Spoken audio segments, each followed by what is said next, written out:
د ګوګل عاید د 2020 په دریم فصل کې له تمې زیات لوړ شو.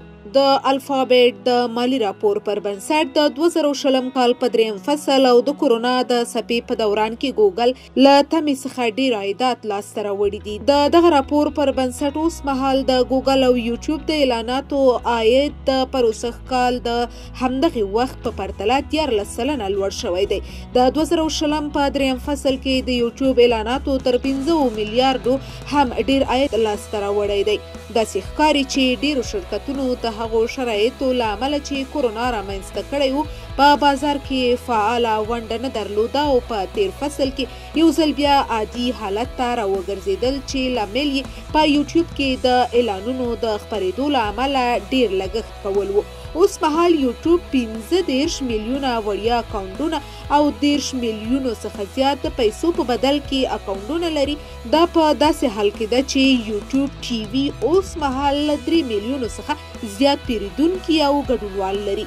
یوټیوب په دغه سرویس کې د ګډون حق د غبرګولې میاشتې کې له $500 څخه 4.99 میلیونه ډالرو ته پورته کړ. د ګوګل اجرایوي مدیر سانډرا پیچای له سوداګرو سره په غونډه کې اعلان وکړ چې د سږکلي کال د دریم فصل د اعلاناتو له کچې څخه زیات خوشحاله یو. د ګوګل د اعلانونو برخه د سږ کال په دریم فصل کې د 14.1 میلیارډ ډالرو ګټلو څخه بریالی شوه. دا په داسې حال کې ده چې تیر کال همدا وخت د دغې کمپنۍ عاید 14 میلیارډ ډالره راپور ورکړل شوی و. همدارنګه د یوټیوب عایداتو هم د تیر کال له همدې وخت سره په پرتلنې 10% ډیر شوی دی، ځکه چې تیر کال همدا وخت د یوټیوب عاید 3.8 میلیارډ ډالره و.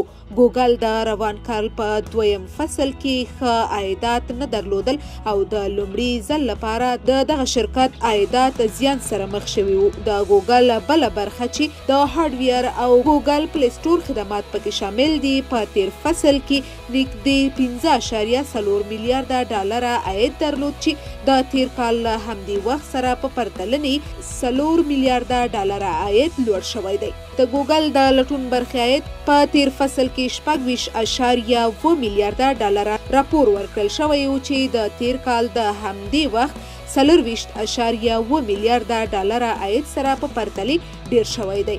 د سانډرا پیچای د اعلان پر بنسټ هر ورځ شاوخوا 215 میلیونه غونډې او د 1.5 میلیارډو څخه زیات ویډیویي اړیکې او پلیټفارم د ویډیو کنفرانس په واسطه ترسره کیږي.